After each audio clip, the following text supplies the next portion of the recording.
저는 최미자라고 합니다. 60대 초반이에요. 40년 동안 서울에서 미용실을 운영하며 정신없이 살아왔답니다. 제 미용실은 종로에서 꽤 유명했어요. 그래서 단골 손님들이 꽤 많았어요.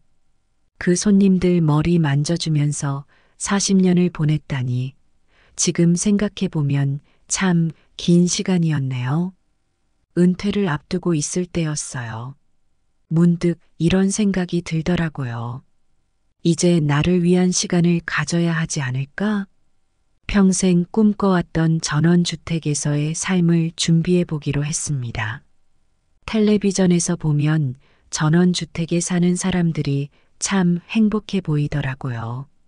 넓은 마당에서 꽃도 가꾸고 채소도 기르고 그 모습을 보면서 나도 저렇게 살고 싶다고 생각했었죠. 처음에 이 얘기를 꺼냈을 때 우리 아들 영규가 걱정을 많이 했어요. 어머니, 갑자기 무슨 생각이세요? 평생 도시에서만 사셨는데 시골 같은 곳에 가시면 적응하기 힘드실 거예요. 우리 딸 영심이도 마찬가지였어요. 엄마, 거기 가면 심심해서 어떻게 살아요? 여기 있는 게 좋지 않아요? 하지만 전 결심을 했답니다. 얘들아, 엄마는 이제 도시 생활에 좀 지쳤어. 좀 더 조용하고 한적한 곳에서 여생을 보내고 싶구나. 걱정하지 마. 엄마가 알아서 잘할게. 사실 처음엔 저도 겁이 좀 났어요. 평생 살아온 곳을 떠난다는 게 쉬운 결정은 아니었거든요. 하지만 40년 동안 매일 아침 일찍 일어나 밤늦게까지 일하던 생활. 그 바쁜 일상에서 벗어나 조용히 쉬고 싶다는 생각이 간절했답니다.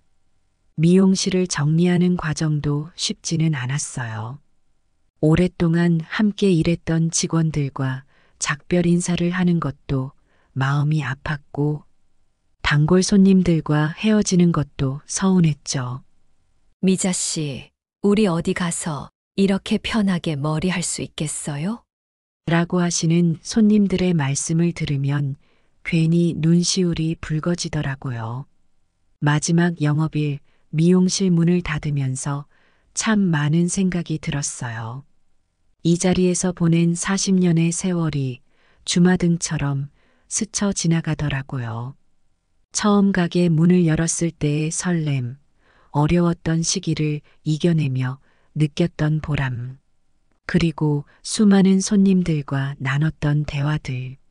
모든 게 추억이 되어 가슴 한편에 자리 잡았습니다. 그래도 발걸음은 가벼웠어요. 새로운 삶에 대한 기대감 때문이었겠죠. 이제 내 인생의 새로운 장을 열어볼 시간이라고 생각하니 설레기도 했답니다. 여러분, 나이 들어서도 이렇게 설렐 수 있다는 게 참 신기하지 않나요? 전원주택을 찾아 나선 게 정말 어제 같은데 벌써 몇 년이 지났네요. 그때 일을 생각하면 지금도 가슴이 뛰어요. 전원주택을 알아보기 시작했을 때 정말 여기저기 많이 다녔답니다. 강원도 산골 마을부터 충청도 시골 마을까지 발로 뛰어다니며 집을 보러 다녔죠. 그러던 어느 날이었어요. TV를 보고 있는데 우연히 전원주택 광고가 나오더라고요. 경기도 외곽의 한 전원주택 단지였어요. 화면 속 모습을 보는 순간 바로 저거라는 생각이 들었어요. 푸른 숲으로 둘러싸인 아담한 집들, 맑은 공기, 그리고 여유로운 삶의 모습. 제가 꿈꾸던 모든 것이 그 화면 속에 있더라고요. 그 길로 바로 부동산에 연락해서 그 단지를 방문했어요. 직접 가보니 TV에서 본 것보다 더 좋은 거예요. 넓은 마당이 있는 집들이 줄지어 있고 뒤로는 울창한 숲이 보이고 서울에 살 때는 상상도 못했던 풍경이었죠. 부동산 중개인과 함께 집 내부를 둘러보는데 눈이 휘둥그레지더라고요. 여기 거실에서 보이는 뒷산 풍경 좀 보세요. 평화롭지 않나요? 그리고 이 넓은 주방은 어떠세요? 요리하시기에 딱 좋을 것 같은데요. 정말 그 말에 완전히 넘어갔답니다. 특히 마음에 들었던 건 마당이었어요. 제가 원래 꽃과 나무를 좋아하거든요. 여기 마당에 제가 좋아하는 꽃들을 심으면 얼마나 예쁠까요? 저기 구석에는 작은 텃밭도 만들 수 있겠어요. 라고 말하니까 부동산 아저씨가 환하게 웃더라고요. 아마도 이 집 팔렸다 생각했겠죠? 집을 구경하는 동안 이웃 주민 몇 분을 만났는데 다들 정말 친절하시더라고요. 아유, 새로 이사 오시나 봐요. 여기 정말 살기 좋아요. 공기도 좋고 이웃들도 다들 좋으시고 저녁에는 다 같이 산책도 하고 그래요. 라고 하시는데 그 말을 들으니 더 마음이 끌리더라고요. 그 자리에서 바로 계약을 하고 싶었지만 신중하게 생각해 보기로 했어요. 집에 돌아와서 가족들과 상의를 했죠. 엄마, 그래도 한 번 더 생각해 보세요. 그곳에서 정말 행복하실까요? 영규가 물었어요. 저는 확신에 찬 목소리로 대답했답니다. 그래, 엄마는 거기서 정말 행복할 것 같아. 이제는 엄마를 위한 시간을 가져야 할 것 같구나. 결국 일주일 후에 계약을 하러 갔어요. 평생 모아온 돈의 대부분을 쏟아부었지만 후회는 없었어요. 계약서에 도장을 찍는 순간 가슴이 너무 뛰어서 손이 떨릴 정도였답니다. 축하드립니다. 이제 새 삶의 시작이네요. 부동산 중개인이 말해주시는데 그 말이 참 감격스럽더라고요. 집으로 돌아오는 길에 온갖 상상을 했어요. 마당에는 어떤 꽃을 심을지, 텃밭에서는 무엇을 기를지, 그리고 조용한 아침에 새소리를 들으며 차 한 잔 마시는 모습도 그려보고, 그때는 정말 행복할 거라고 믿었답니다. 하지만 그땐 몰랐죠. 전원 생활이 제가 생각했던 것과는 조금 다를 거라는 거요. 이사 첫날, 저는 아직도 그날을 생생하게 기억해요. 그날 아침 해도 뜨기 전에 일어났답니다. 밤새 설레는 마음에 잠을 설쳤거든요. 드디어 내 꿈의 집으로 가는구나 하는 생각에 가슴이 두근거렸어요. 이삿짐 트럭이 도착하고 짐을 옮기는 동안 저는 정신없이 이곳저곳을 돌아다녔어요. 저 화분들은 조심히 다뤄주세요. 제가 20년 넘게 키운 거예요. 라고 소리치고 다녔죠. 지금 생각하면 좀 부끄럽네요. 너무 흥분한 나머지 고래고래 소리를 질렀거든요. 새 집에 도착해서 제일 먼저 한 일이 뭔지 아세요? 바로 마당을 정리하는 거였어요. 서울에서 가져온 화분들을 배치하고 텃밭 자리도 정했죠. 여기에 상추를 심고 저기에는 방울토마토를 심어볼까? 혼잣말을 하면서 땅을 만지작거렸어요. 흙을 만지는 것만으로도 행복해지더라고요. 도시에서는 경험할 수 없었던 감각이었죠. 짐을 거의 다 정리했을 무렵 옆집 할머니가 찾아오셨어요. 새로 이사 오셨다고 해서 인사드리러 왔어요. 저는 옆집에 사는 박순자라고 합니다. 라고 하시더라고요. 그 순간 이제 정말 여기서 살게 되는구나 하는 실감이 났어요. 순자 할머니와 차를 마시며 이런저런 얘기를 나눴는데 정말 좋은 분이더라고요. 금세 의기투합해서 서로의 집안 이야기부터 전원 생활의 장단점까지 다양한 주제로 수다를 떨었답니다. 그날 저녁 마당에 나가 깊은 숨을 들이마셨어요. 서울에서는 결코 느낄 수 없었던 맑은 공기와 자연의 소리가 저를 감쌌어요.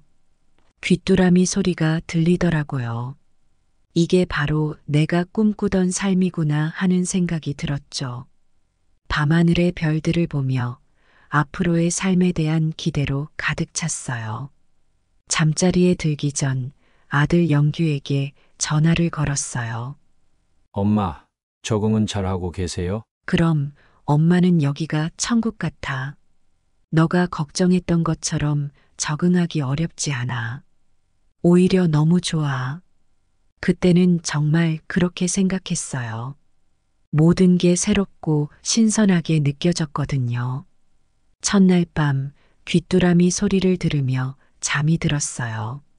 서울에서는 늘 차 소리, 사람 소리에 시달렸는데 여기서는 자연의 소리에 푹 빠져 깊은 잠을 잤답니다. 아침에 일어났을 때는 정말 상쾌했어요. 이제 매일 이렇게 편안하게 잘 수 있겠구나 하고 생각했죠. 이사 온 다음 날부터는 본격적으로 집과 마당을 꾸미기 시작했어요. 텃밭에 씨앗도 뿌리고 꽃도 심었죠. 처음으로 흙을 만지며 씨앗을 심는데 그 느낌이 어찌나 좋던지. 내가 심은 이 씨앗들이 자라서 꽃이 피고 열매를 맺겠지? 라는 생각을 하니 가슴이 벅차올랐어요. 동네를 산책하면서 다른 이웃들과도 인사를 나눴어요. 다들 정말 친절하시더라고요. 어서 오세요. 우리 동네에 오신 걸 환영합니다. 라며 반갑게 맞아주시는 모습에 가슴이 따뜻해졌어요. 서울에서는 옆집에 누가 사는지도 모르고 살았는데 여기서는 모두가 한 가족 같은 느낌이 들었죠. 그렇게 새로운 삶이 시작됐어요. 매일 아침 일찍 일어나 마당에 나가 식물들에게 물을 주고 새소리를 들으며 차 한 잔 마시는 게 일상이 됐죠. 처음에는 모든 게 신기하고 즐거웠어요. 이렇게 사는 게 진정한 삶이구나 하고 생각했답니다. 시간이 흐르면서 저는 점점 전원 생활에 적응해 갔어요. 매일 아침 일찍 일어나 텃밭에 나가는 게 일상이 됐죠. 처음에는 어색했지만 점점 재미를 느끼기 시작했어요. 어머, 오늘은 상추가 이만큼 자랐네. 라며 혼자 즐거워하곤 했답니다. 제가 직접 기른 채소로 요리를 하는 날이 왔어요. 그날의 기쁨이란 말로 표현할 수가 없을 정도였어요. 내가 직접 기른 채소로 만든 음식이야. 라며 사진도 찍고 아이들에게 자랑도 했죠. 영규가 말했어요. 엄마, 그렇게 좋아하시니 저희도 기분이 좋네요. 그 말을 들으니 더 뿌듯했어요. 산책도 매일 빠지지 않고 했어요. 처음에는 혼자 다녔는데 나중에는 이웃들과 함께 다니게 됐죠.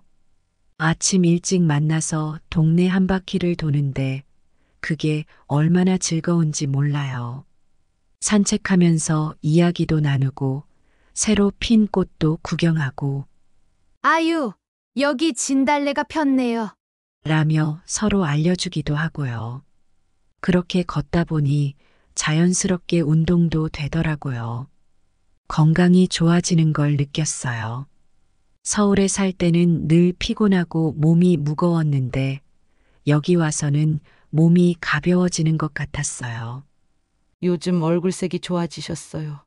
이웃들이 말해주시더라고요. 그 말을 들으니 더 열심히 운동하고 건강 관리를 하게 됐답니다. 동네에 텃밭 가꾸기 모임이 있다는 걸 알게 됐어요. 처음에는 망설였죠. 내가 가도 될까? 다들 전문가처럼 보이는데 라고 생각했거든요. 그래도 용기를 내서 참여해 봤는데 정말 잘한 선택이었어요. 다들 너무 친절하게 맞아주시고 여러 가지를 가르쳐 주셨어요. 이렇게 하면 토마토가 더 잘 자라요. 상추는 이렇게 심어야 해요. 같은 팁들을 알려주셨죠. 그 모임에서 새로운 인연도 만났어요. 김할머니라고 저보다 몇 살 더 많으신 분이었는데 정말 다정다감하신 분이었어요. 미자 씨, 우리 앞으로 자주 보면서 서로 의지하며 살아요. 그 말에 눈시울이 붉어졌어요. 도시에서는 경험하지 못했던 따뜻함을 느꼈거든요. 텃밭에서 기른 채소들로 이웃들과 작은 파티를 열기도 했어요. 각자 기른 채소로 요리를 해와서 함께 나눠 먹었죠. 와, 미자 씨가 만든 김치찌개 정말 맛있네요. 서로 칭찬도 하고 레시피도 공유했어요. 그런 시간들이 쌓이면서 이웃들과 더 가까워졌답니다. 계절의 변화도 더 가깝게 느낄 수 있었어요. 서울에서는 그냥 춥다 덥다 정도로만 느꼈는데 여기서는 달랐어요. 봄에는 개나리와 진달래가 피고 여름에는 초록빛이 짙어지고 가을에는 단풍이 들고 그 모든 변화를 직접 보고 느낄 수 있다는 게 얼마나 감사한지 몰라요. 이래서 사람들이 전원 생활을 동경하는구나 하는 생각이 들더라고요. 하지만 모든 게 장밋빛은 아니었어요. 점점 불편한 점들도 느끼기 시작했거든요. 예를 들면 가장 가까운 대형마트까지 가려면 차로 30분은 가야 했어요. 갑자기 필요한 게 생겼을 때 불편하더라고요. 서울에 살 때는 이런 걸 몰랐지 하는 생각이 들기도 했죠. 그래도 그때는 그런 불편함보다는 좋은 점들이 더 크게 느껴졌어요. 매일 아침 새소리에 일어나고 맑은 공기를 마시며 산책하고 직접 기른 채소로 요리하는 살.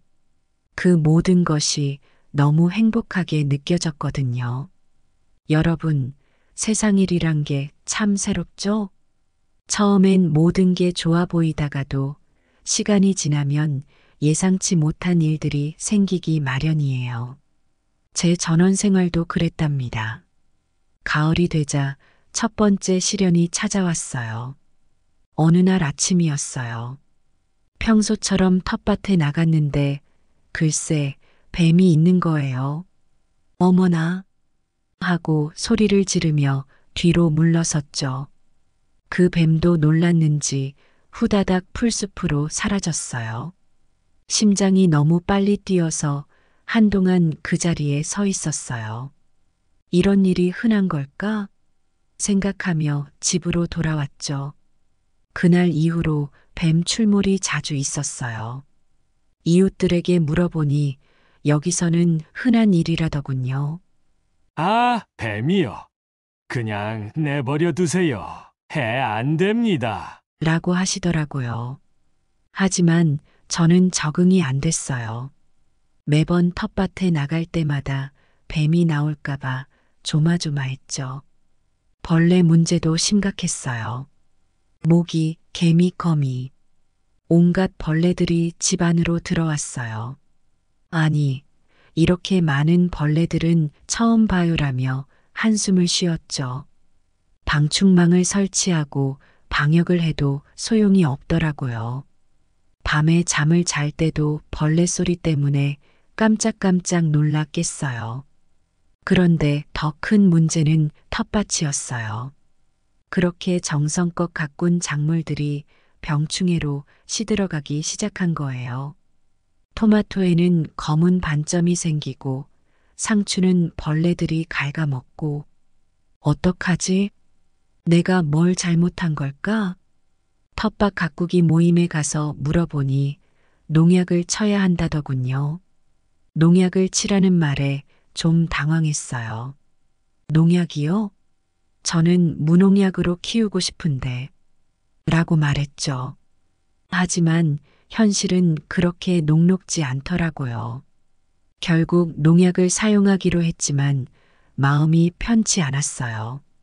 건강한 채소를 먹고 싶어서 시작한 텃밭인데 농약을 치다니 모순된 느낌이 들었죠.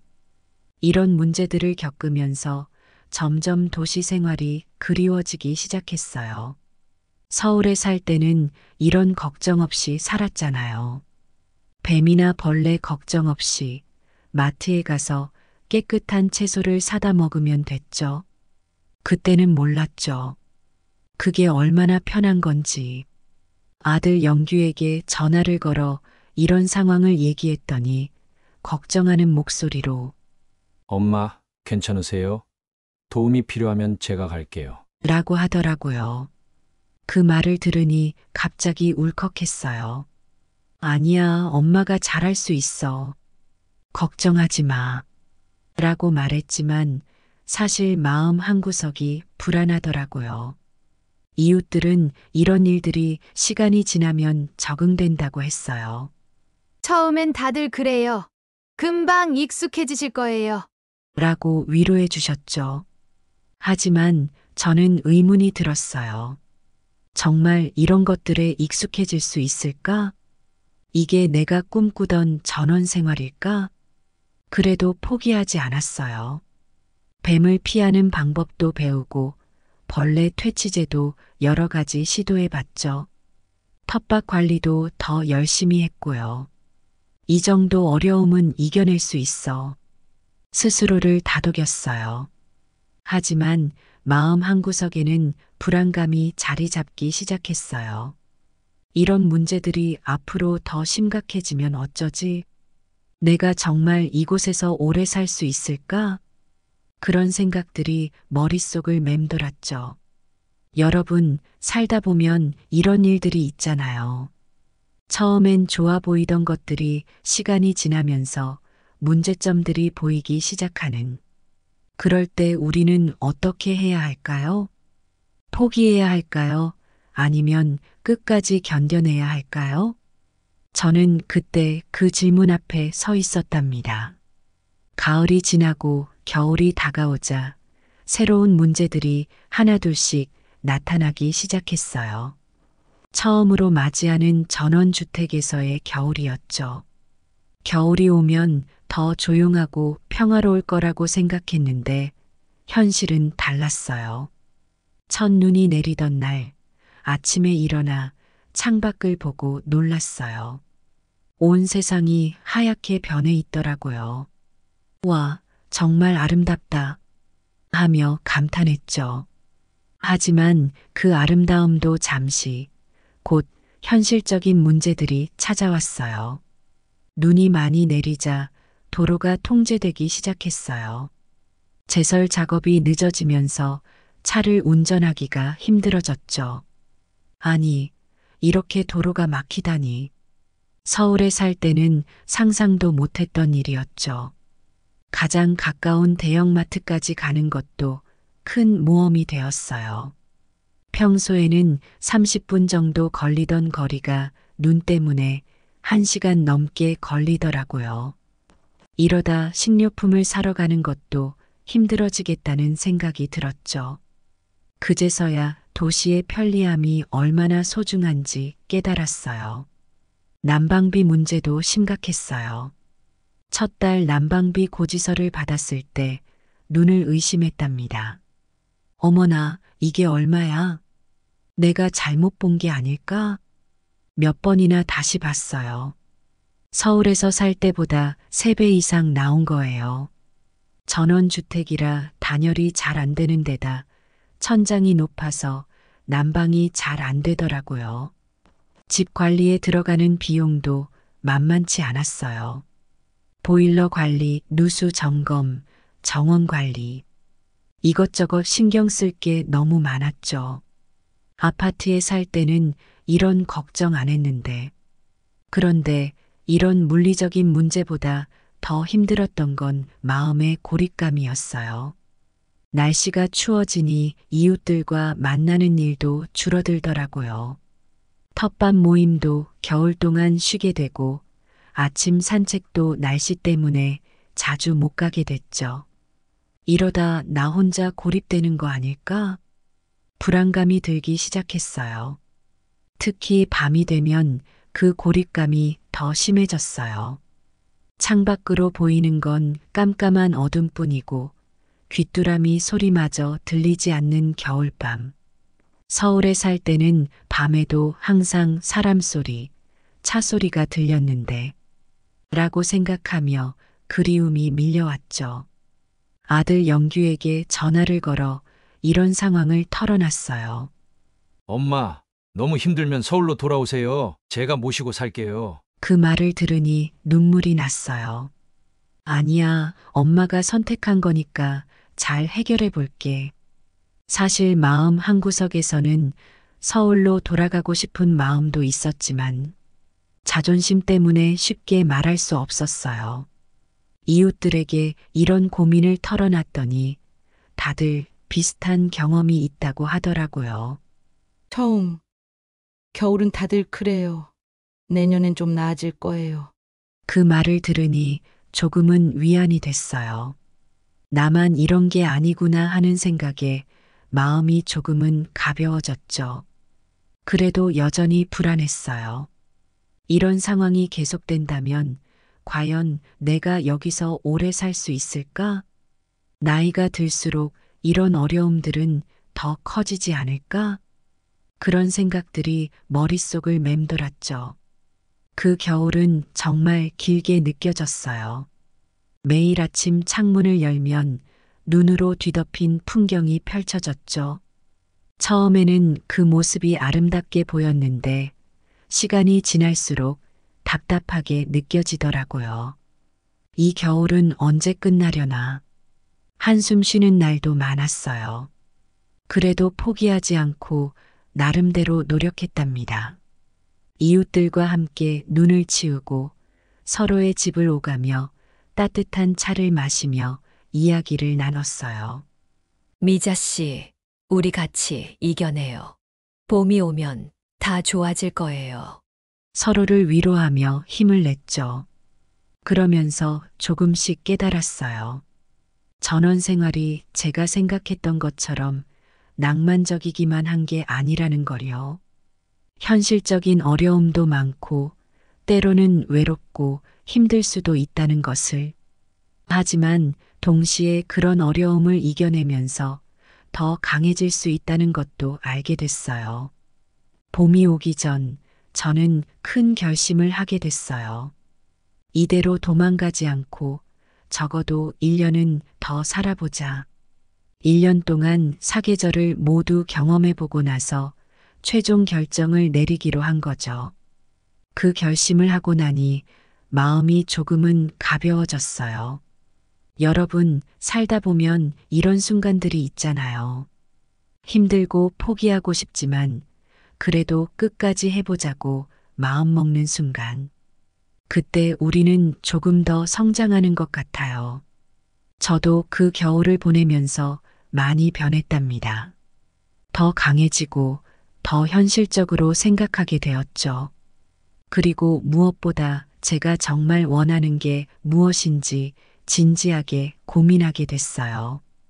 봄이 오기를 기다리며 저는 새로운 희망을 품었어요. 이번엔 더 잘할 수 있을 거야. 모든 게 좋아질 거야. 스스로를 다독이며 말이에요. 그렇게 힘든 겨울을 보내고 저는 새로운 계절을 맞이할 준비를 했답니다. 봄이 찾아왔어요. 겨우내 얼어있던 땅이 녹고 새싹들이 돋아나기 시작했죠. 드디어 봄이구나 하는 생각에 마음이 설렜어요. 겨울 동안의 고립감에서 벗어나 다시 활기찬 생활을 시작할 수 있을 것 같았거든요. 텃밭도 다시 정비하고 이웃들과의 모임도 재개됐어요. 미자 씨, 이번엔 무얼 심으실 거예요? 라며 서로 이야기를 나누는 게 즐거웠죠. 봄바람을 맞으며 산책을 하는 것도 정말 좋았어요. 이래서 내가 전원 생활을 선택했구나 하는 생각이 들 정도였답니다. 그런데 어느 날 아침 갑자기 심한 복통이 찾아왔어요.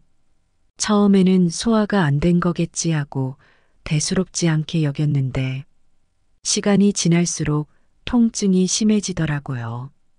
이러다 큰일 나겠다는 생각이 들자마자 식은땀이 나기 시작했어요. 119에 전화를 걸었는데 구급차가 오는데 시간이 꽤 걸린다고 하더라고요. 네, 30분이나 걸린다고요? 정말 당황스러웠어요. 서울에 살 때는 상상도 못했던 일이었죠. 아들 영규에게 전화를 걸었어요. 영규야, 엄마가 갑자기 아파서 그러는데 혹시 올 수 있니? 라고 간신히 말했죠. 영규가 엄마, 제가 지금 당장 출발할게요. 그때까지 조금만 참으세요. 라고 하는데 그 말을 듣자 눈물이 났어요. 기다리는 동안 정말 불안했어요. 이러다가 큰일 나는 거 아닐까? 여기서 쓰러지면 어떡하지 하는 생각이 계속 들더라고요. 그제서야 전원주택의 단점을 뼈저리게 느꼈답니다. 응급 상황이 생겼을 때 대처하기가 얼마나 힘든지 말이에요. 다행히 구급차가 도착했고 병원으로 이송됐어요. 진단 결과 급성 맹장염이라고 하더라고요. 다행히 빨리 오셔서 큰 문제는 없습니다. 의사 선생님의 말씀에 안도의 한숨을 쉬었죠. 수술을 마치고 병실에 누워 있는데 영규가 도착했어요. 엄마 괜찮으세요? 얼마나 걱정했는지 몰라요. 라며 내 손을 꼭 잡더라고요. 그 순간 내가 잘못 선택한 걸까 하는 생각이 스쳐 지나갔어요. 회복 기간 동안 많은 생각을 했어요. 전원 생활의 장단점을 다시 한번 저울질해 봤죠. 평화로운 환경, 맑은 공기, 이웃들과의 따뜻한 교류. 이런 좋은 점들이 있지만 응급상황 대처나 의료시설 접근성 같은 문제점들도 무시할 수 없더라고요. 퇴원 후 집으로 돌아왔을 때 이웃들이 찾아와 걱정해 주셨어요. 미자 씨, 깜짝 놀랐어요. 앞으로 우리가 더 자주 살펴볼게요. 라며 따뜻하게 대해 주셨죠. 그 말에 위로를 받으면서도 한편으로는 과연 이게 최선일까 하는 의문이 들었어요. 이 사건을 계기로 전원 생활에 대한 제 생각이 많이 바뀌었답니다. 처음에는 단순히 평화롭고 여유로운 삶을 꿈꿨는데 이제는 현실적인 문제들도 고려해야 한다는 걸 깨달았어요.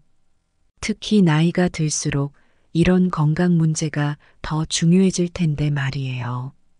여러분, 살다 보면 이렇게 예상치 못한 일들이 일어나잖아요. 그럴 때마다 우리는 선택의 기로에 서게 되죠. 저도 그때 큰 결정을 앞두고 있었어요.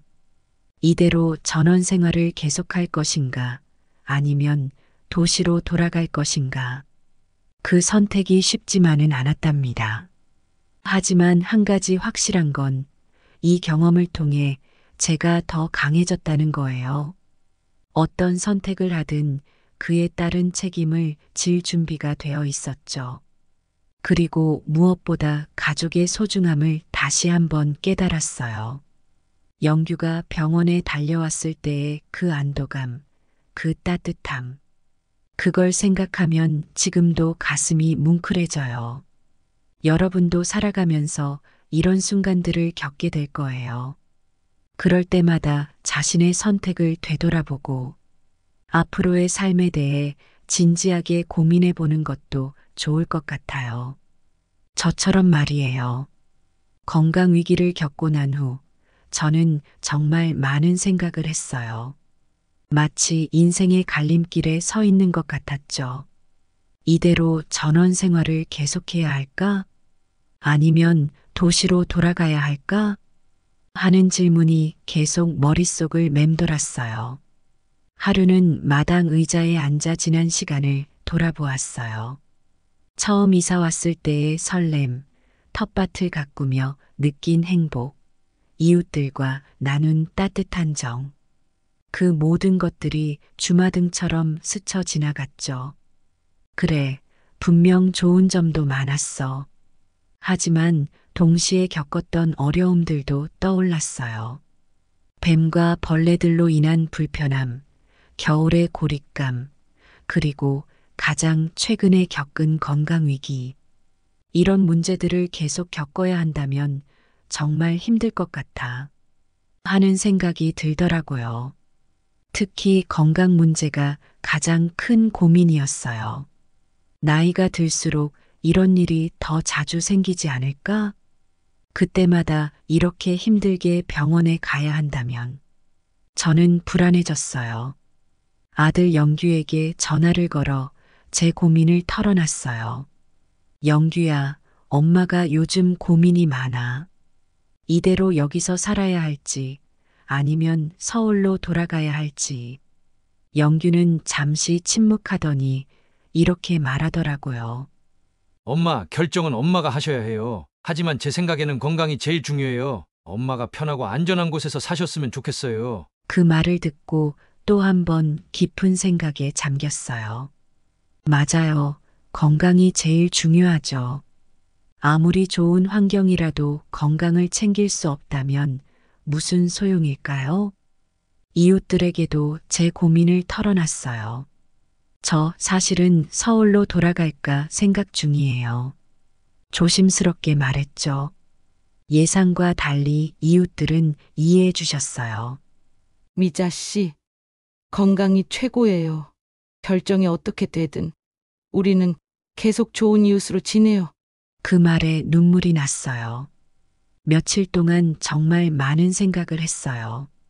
전원주택에서의 생활이 주는 여유로움과 자연과의 교감, 그리고 따뜻한 이웃들과의 관계.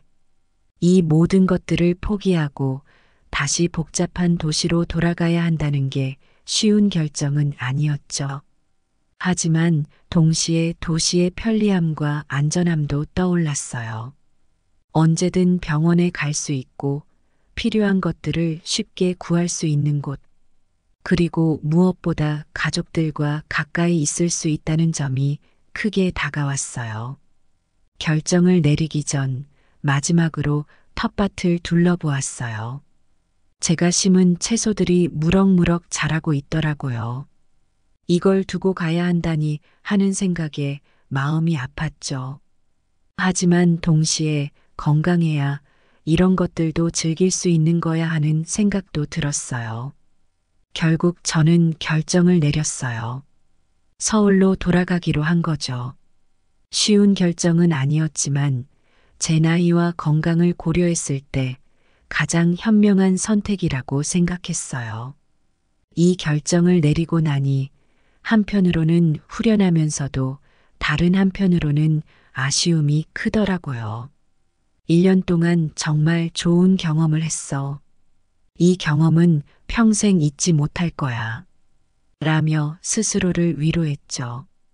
여러분, 살다 보면 이런 어려운 결정의 순간들이 찾아오잖아요. 그럴 때 우리는 현실적으로 생각하면서도 우리의 꿈을 완전히 포기하지 않는 방법을 찾아야 해요. 저의 경우 전원생활이라는 꿈을 완전히 포기하는 대신 도시에서 작은 정원을 가꾸며 그 꿈의 일부를 이어가기로 했어요. 이런 경험을 통해 저는 한 가지 큰 교훈을 얻었어요. 우리의 꿈과 현실 사이에서 균형을 찾는 것, 그게 바로 지혜로운 삶의 방식이 아닐까 하고요.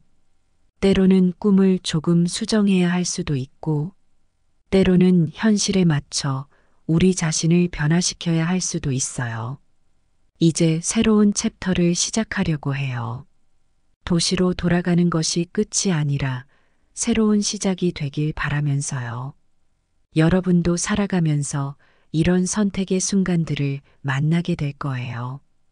그때 부디 후회 없는 선택을 하시길 바랄게요. 그리고 기억하세요. 우리가 내린 선택이 틀렸다고 해서 우리의 인생이 실패한 게 아니에요. 그저 또 다른 배움의 기회일 뿐이죠. 저도 이번 경험을 통해 많이 배웠고 더 강해졌다고 생각해요. 여러분도 그러실 거예요. 자, 이제 짐을 싸야겠어요. 1년 동안 이곳에서 쌓은 추억들을 하나하나 정리하면서 마음이 싱숭생숭하네요. 새로운 시작을 향해 떠나야 할 시간이 다가왔어요. 설렘 반 두려움 반이지만 이게 바로 인생이 아닐까요? 이 전원주택에서의 시간들을 가슴에 담고 앞으로의 삶을 더욱 풍요롭게 만들어 나가려고 해요. 여기서 배운 교훈들, 만난 사람들, 경험한 모든 것들이 제 인생의 소중한 자산이 될 거예요. 비록 떠나지만 이곳에서의 기억은 항상 제 마음 한켠에 남아있을 거예요. 여러분도 저와 함께 새로운 여정을 응원해 주실 거죠? 구독하기, 좋아요 눌러주세요.